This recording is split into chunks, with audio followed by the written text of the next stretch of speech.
Welcome to Rooted in the Word. We are following on with our reading plan. We are now in week 18, no, week 20. Reading is hard sometimes. We're in week 20. Ephesians 2, 8 through 10. By grace, you have been saved through faith, and this is not your own doing. It is the gift of God, not a result of works, so that no one may boast. For we are his workmanship, created in Christ Jesus for good works, which God prepared beforehand so that we should walk in them. So first point on that one, obviously, is this is a gift. Being saved through faith is a gift that God gives us. And as believers, we should be trying to share that gift with others. It's not by our works. It's not anything that we do that saves us, but the grace of God in itself. But we are his workmanship, created in Christ Jesus for good works, which God prepared beforehand, means that we should be doing good works as a result of this wonderful gift we have.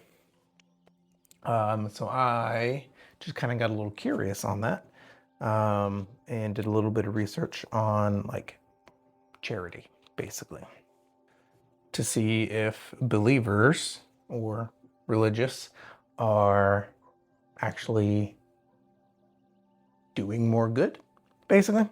So I did a little bit of research. The popular sentiment in America is that 59%, so almost 60% of Americans think religion contributes little to nothing to solving important social problems. And 51% say that religion is part of the problem. So almost 60% of Americans think religion does little to nothing to help solve homelessness, this, that, and the other. So just any social problems. And slightly over half think religion actually contributes to the problems. But when you actually look at the data on it, religious people are 1.6 times more likely to volunteer. They are also 1.6 times more likely to give to the poor. And when they do give, on average, they give 4.2 times as much money to charitable or charities overall. They are actually 1.3 times more likely to give to a non-religious charity.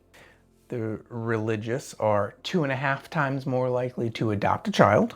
58% of all beds for the homeless are run by a religious charity. Not only that, but the church buildings themselves are used for social good.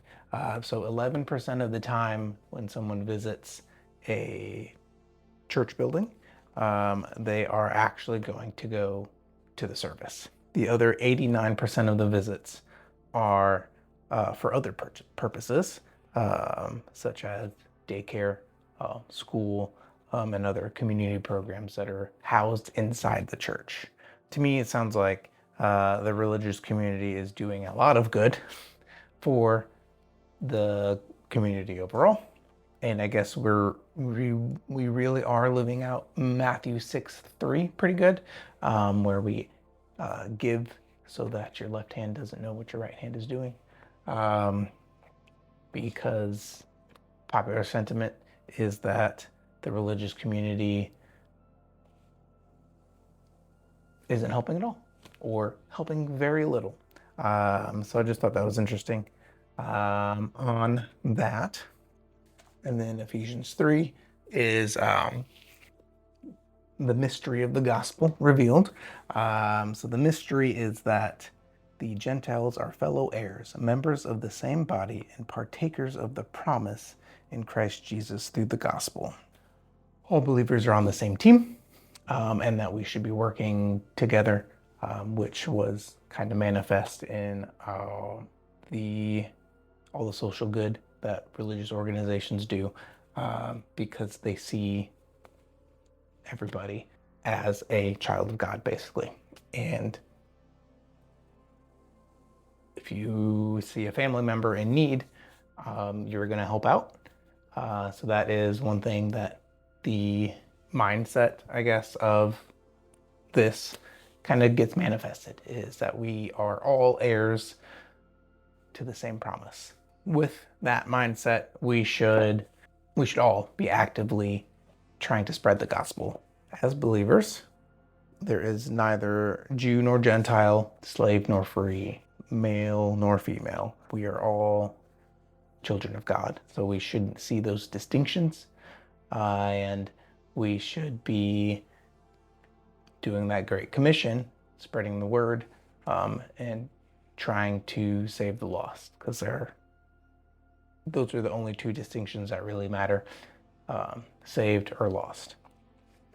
And somewhat recently, we had a plane shot down over Iran when we were doing our missions, and the pilot and co-pilot had to eject.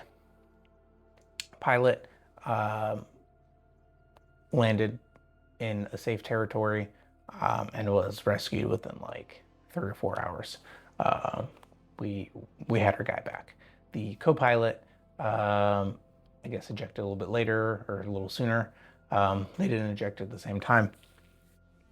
And he landed like deep inside enemy territory, essentially. And he, soon as our military found out, basically, they started taking action. They all got coordinated. They all had their own tasks. We used drones to track enemy movements and to try to find him. And then we used, I think we used over 100 aircraft to do various things, scouting, jamming enemy communications, and dropping bombs to disrupt the enemy convoys and everything. The CIA kicked in. They started sowing disinformation so that Iran was looking in the wrong places. They thought that the guy was already retrieved, and we sent in, over 100 spec ops units, boots on the ground to go get this guy. We used a lot of resources and acted very quickly in response to this to get our man back, because we have the no man left behind motto. Our military moved heaven and earth to go get our one lost man. We got him out within, I think, 24 to 36 hours. We had no casualties. We blew up our own equipment that got stuck to prevent it from falling into enemy hands. We spent a lot of man hours and money to save our one lost man. And that's kind of the mentality we should have towards our lost neighbors, our lost friends. We should be actively trying to demonstrate God's love. We should have those conversations. You're not necessarily going to be the one to convict them and convert them, but you are playing a role in getting them a little closer to that moment. this might take 47 faith-based conversations for them to be converted, and you might be conversation number 22. We should have that same mentality to try and demonstrate God's love and help others receive that free gift. Anyways, that's all I got for you today. As always, have a good one. Go out there, love God, love people.